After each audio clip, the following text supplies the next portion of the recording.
नमस्कार दोस्तों, झारखंड की खबरों में एक बार फिर से आप सभी का स्वागत है। झारखंड की खबर को जानते रहने के लिए सब्सक्राइब करें झारखंड समाचार के इस यूट्यूब चैनल को, जिससे कि आपको झारखंड से जुड़ी हर एक छोटी बड़ी खबर लगातार मिलती रहे। तो आइए दोस्तों, बिना समय गवाए खबरों की ओर चलते हैं। चंदन कियारी के भाजपा विधायक अमर कुमार बौरी मंगलवार को बोकारो डीसी ऑफिस में धरने पर बैठ गए। विधायक की नाराजगी इस बात को लेकर है कि बोकारो में वेदांता इलेक्ट्रोसिटी द्वारा निर्मित टेंट अस्पताल के उद्घाटन में उन्हें निमंत्रण नहीं दिया गया। इसके बाद कुछ देर बाद मुख्य सचिव से उनकी फोन पर बात हुई और मामले को मुख्यमंत्री के संज्ञान में देने के आश्वासन पर वो धरने से उठे।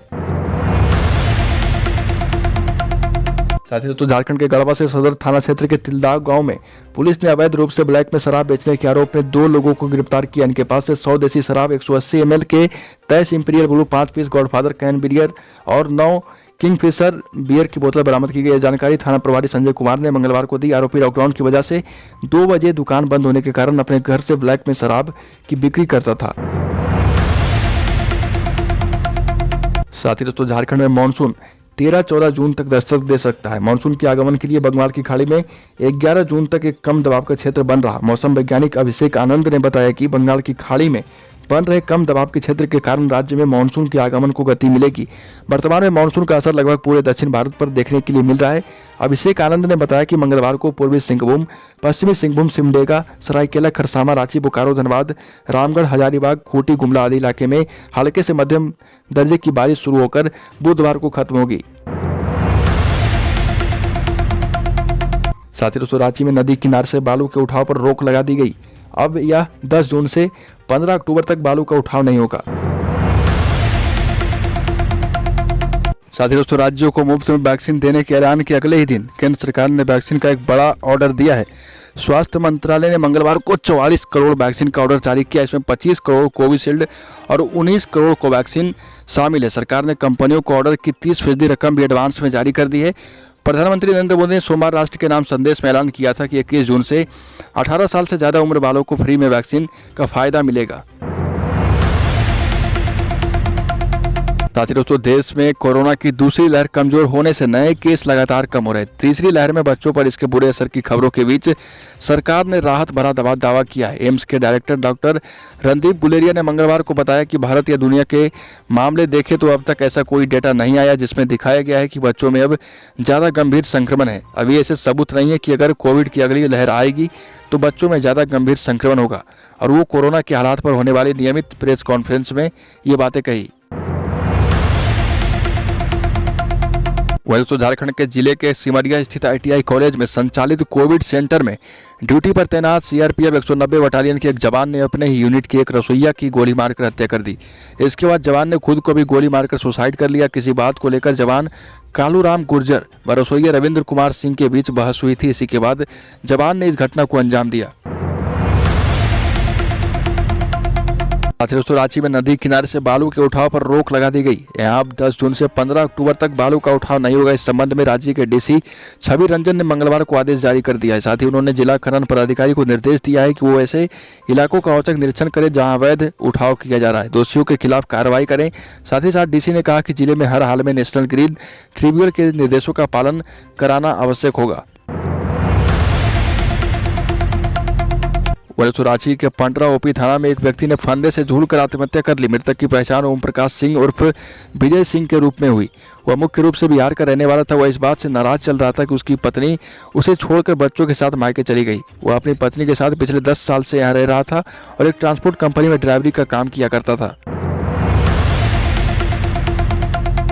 साथ ही दोस्तों, कोविड से राहत के बीच सेंट्रल यूनिवर्सिटी ऑफ झारखंड से टेक्निकल डिग्री में PG करने वाले विद्यार्थियों के लिए अच्छी खबर आई है। यहाँ सत्र 2021-22 के लिए MBA व MTech में एडमिशन की प्रक्रिया शुरू हो गई। एडमिशन के लिए कैंडिडेट 27 जून तक आवेदन कर सकते हैं। आवेदन की प्रक्रिया पूरी तरह ऑनलाइन रखी गई है। इसके लिए कैंडिडेट CUG के वेबसाइट पर जाकर आवेदन कर सकते हैं। साथ ही दोस्तों, रांची में खाद्य सुरक्षा मामले के पूर्व सलाहकार ने तीसरी लहर को लेकर जताई चिंता। 7 जून को हर साल विश्व खाद्य सुरक्षा दिवस यानी वर्ल्ड फूड सेफ्टी डे मनाया जाता है। इस दिन को मनाने का उद्देश्य खाद्य सुरक्षा के प्रति उन लोगों को जागरूक करना जो खराब भोजन के सेवन से गंभीर रोगों से ग्रस्त हो जाते हैं, और यह सुनिश्चित किया जाना है कि हर व्यक्ति को भरपूर मात्रा में सुरक्षित और पौष्टिक भोजन मिल सके। इस वर्ष 2021 की थीम स्वस्थ कल के लिए आज का सुरक्षित भोजन था। साथ ही दोस्तों केंद्रीय शिक्षा मंत्रालय द्वारा जारी परफॉर्मेंस ग्रेडिंग इंडेक्स ने माना है कि झारखंड के बच्चों में सीखने की क्षमता बेहतर है, पर यहाँ का गवर्नेंस प्रोसेस फिसड़ी है। लर्निंग आउटकम्स एवं क्वालिटी में झारखंड को 156-180 स्कोर मिला है। वहीं तो झारखंड को 10 जून को कोविशील्ड वैक्सीन के 1,80,00,000 डोज मिलेंगे। इसे राज्य के लिए 24 जिलों को उपलब्ध कराया जाएगा। गृह कारा विभाग ने कि अपर सचिव सह स्टेट नोडल अधिकारी ए डोड्डे ने सोमवार को बताया कि 18,000 वायल मिलने के बाद राज्य में वैक्सीनेशन कार्य में एक बार फिर से तेजी आ जाएगी। वहीं तो कोरोना का कहर धीरे धीरे थम रहा। गंभीर मरीजों के मिलने की संख्या भी कम हो गई। इसका अंदाजा इसी से लगाया जा सकता है कि शहर के दर्जन भर प्रमुख अस्पतालों में भर्ती मरीजों की संख्या 100 से कम हो चुकी है। यह राहत देने वाली बात है और बढ़ते संक्रमण को देखते हुए रिम्स में बेड बढ़ाकर 1206 कर दिए गए। अब यहाँ कुल 127 रोगी ही इलाजरत हैं। इसमें ज्यादातर मरीजों की स्थिति सामान्य है। साथ ही दोस्तों झारखंड में टीके का टोटा समाप्त होने का नाम नहीं ले रहा। राज्य में फिर से कोवैक्सीन की किल्लत हो गई है और इसे देखते हुए हेल्थ डिपार्टमेंट ने सभी जिले के डीसी को निर्देश जारी कर कोवैक्सीन को स्टॉक करने के लिए कहा है। निर्देश में कहा गया कि हर जिले दूसरे डोज का टीका रखकर ही पहले डोज में कोवैक्सीन का इस्तेमाल करें और इसमें सबसे ज्यादा परेशानी 18+ वालों को हो रही है। साथ ही दोस्तों झारखंड हाईकोर्ट ने जेपीएससी छठी परीक्षा के अंतिम परिणाम के बाद बनी मेरिट लिस्ट को अवैध बताते हुए सोमवार को रद्द कर दिया। कोर्ट ने जेपीएससी को 8 सप्ताह में नई मेरिट लिस्ट जारी कर सरकार को भेजने और सरकार को 4 सप्ताह में नई मेरिट लिस्ट के आधार पर कैडर आवंटित करने का निर्देश दिया है। साथ ही दोस्तों 64वीं बीपीएससी संयुक्त प्रतियोगी परीक्षा फाइनल रिजल्ट में 1454 अभ्यर्थी सफल हुए हैं। ओम प्रकाश गुप्ता टॉपर हैं, दूसरे नंबर पर विद्यासागर और तीसरे नंबर पर अनुराग आनंद हैं। सभी 10 टॉपर पुरुष हैं, यानी टॉप 10 में एक भी महिला नहीं है। सामान्य और पिछड़ा वर्ग का कट ऑफ बराबर यानी 535 है।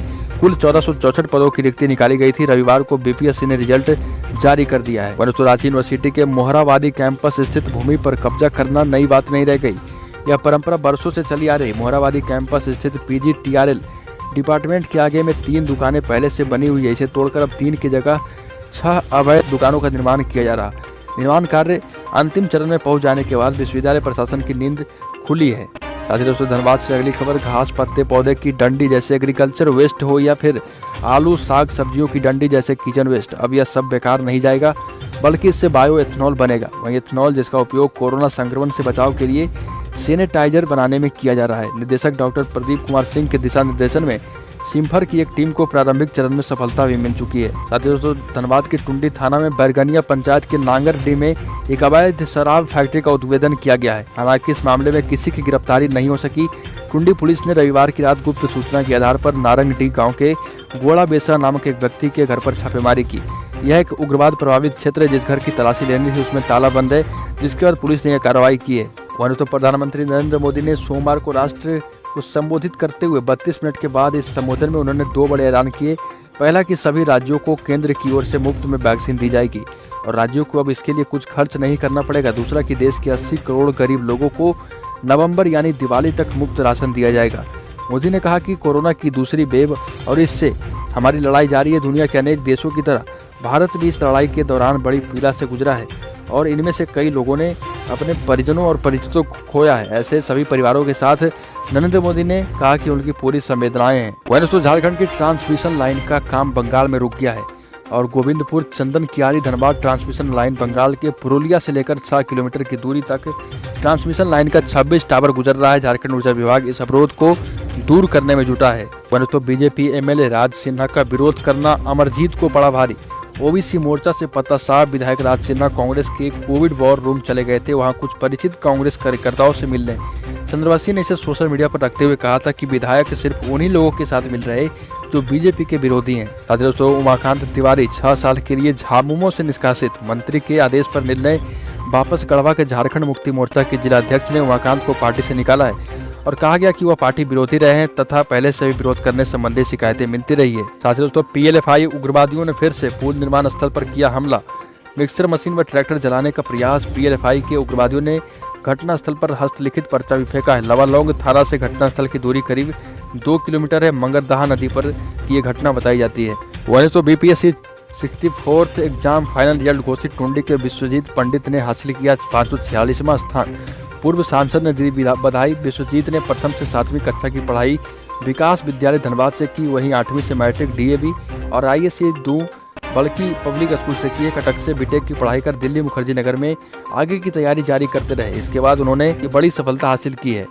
झारखंड के रांची के पतरातू थाना क्षेत्र के टोकीसोद गांव स्थित छोटका नदी पुल निर्माण स्थल पर देर रात तृतीय सम्मेलन प्रस्तुति कमेटी टीएसपीसी उग्रवादियों ने जमकर उत्पात मचाया। पुल निर्माण कार्य में लगे एक जेसीबी मशीन और एक ट्रैक्टर को आग के हवाले कर दिया। 3 मजदूरों को पीटा गया और जाते वक्त 5 राउंड हवाई फायरिंग की गई। यहाँ 6 की संख्या में हथियारों से लैस नकाबपोश उग्रवादी पहुंचे थे। उग्रवादियों ने वहां एक पर्चा भी छोड़ा। इसमें काम बंद करने और कैंप हटा लेने की चेतावनी दी गई। दोस्तों, झारखंड में संक्रमण अब खात्मे की ओर बढ़ने लगा। नए मरीज मिलने की रफ्तार काफी धीमी हो गई है और राज्य में 56,126 सैंपल की जांच हुई। इनमें से 517 नए संक्रमित मिले, यानी अब 100 सैंपल की जांच में 0.92% मरीज ही मिल रहे। पिछले 24 घंटे में 1098 मरीज ठीक हुए, जिनमें रांची के 229 लोग हैं। वहीं 12 मरीजों की मौत हुई। शनिवार को सबसे ज्यादा 73 मरीज पूर्वी सिंहभूम और हजारीबाग में मिले। अगली खबर तो सिमडेगा से पीसीआर वैन में तैनात पुलिसकर्मियों द्वारा रात में मालवाहक वाहन से अवैध वसूली करने के आरोप में एसपी डॉक्टर शम्स दरवेज ने रविवार को 5 पुलिसकर्मियों को निलंबित कर दिया। पीसीआर वैन में तैनात पुलिसकर्मियों द्वारा वसूली करने का ऑडियो और वीडियो वायरल हुआ था। इसी के बाद यह कार्रवाई की गई। निलंबित पुलिसकर्मियों में सहायक अवर निरीक्षक ईश्वर मरांडी, हवलदार अनुज कुमार, आरक्षी मुकेश कुमार महली, शिवा उरांव और सहायक आरक्षी अखिलेश तुर्की शामिल है। दोस्तों, झारखंड की खबरों में आज की इतना। अगर आपने अभी तक इस चैनल को सब्सक्राइब नहीं किया तो सब्सक्राइब करें, जिससे कि आपको झारखंड से जुड़ी हर एक